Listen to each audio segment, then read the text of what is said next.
ہر بندہ اپنے ذاتی مفاد کی طرف لپکتا ہے۔ اخلاق حسنہ کی کوئی قدر و قیمت نہیں ہوتی۔ اللہ جانے مستقبل کے پردے سے کیا ظہور میں آئے گا۔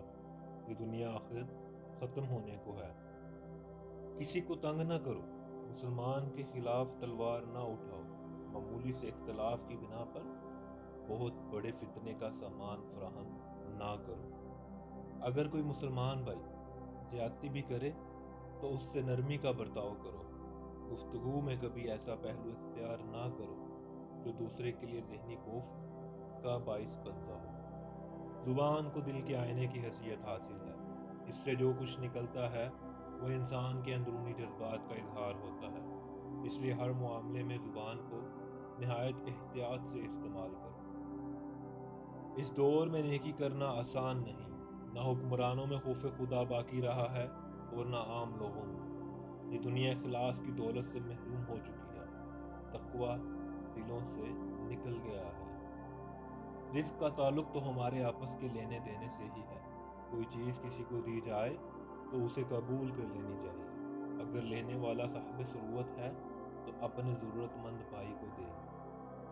ذکر الہی سب سے بڑا عمل ہے۔ اگر تو نماز پڑھے تو یہ بھی ذکر الہی ہے۔ اگر تو روزہ رکھے تو یہ بھی ذکر الہی ہے۔ ہر نیک عمل جو تو انجام دے گا ذکر الہی ہوگا۔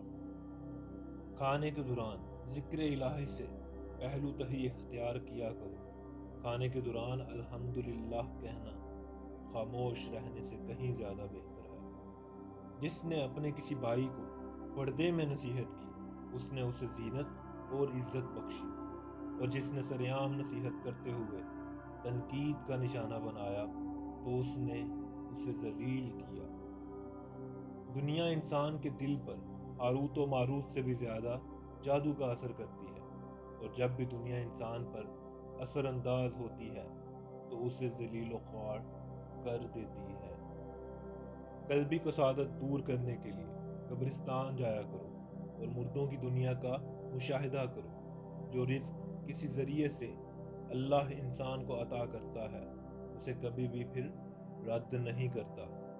بخار نہ ٹوٹ رہا ہو تو مریض کو پانی میں گڑ ملا کر پلا دیجیے، بخار 1 گھنٹے میں ٹوٹ جائے گا۔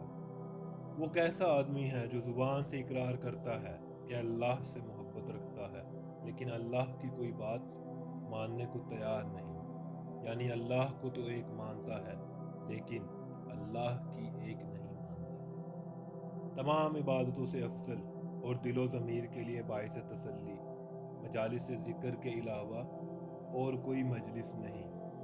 میرے سکون و راحت کا سامان ذکر الہی میں پوشیدہ ہے۔